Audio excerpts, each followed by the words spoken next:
taux devraient continuer de progresser sur le premier trimestre 2023 pour 3 raisons.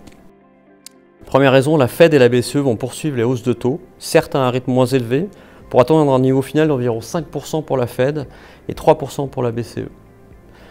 Deuxièmement, l'inflation et en particulier l'inflation sous-jacente vont rester élevées, surtout début 2023. Et enfin, les besoins nets de financement des États européens pour 2023 n'ont jamais été aussi élevés depuis plus de 20 ans.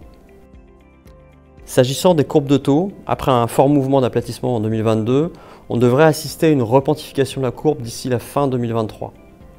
Pourquoi? Des baisses de taux de la Fed et de la BCE pourraient être anticipées sur 2024, ce qui pousserait les taux courts à la baisse. Et d'autre part, les volumes d'émissions devraient peser sur la partie longue.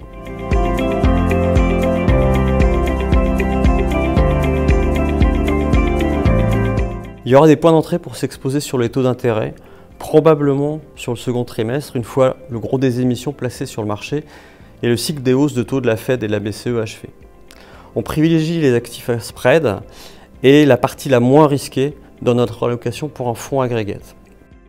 Un des facteurs déterminants a été la volatilité sur les taux d'intérêt qui a fortement influencé l'évolution des spreads au sens large. Et l'année prochaine, on s'attend à ce que cette volatilité sur les taux diminue en raison d'une meilleure visibilité sur les politiques des banques centrales. Ce qui renforce cette conviction, c'est aussi le niveau des swap spreads qui reste élevé et qui offre un surcroît de rendement. Enfin, les green bonds nous semblent également offrir de la valeur. Le greenium s'est désenchéri sur les souverains et les agences et c'est très net, notamment sur l'Allemagne et l'Union européenne.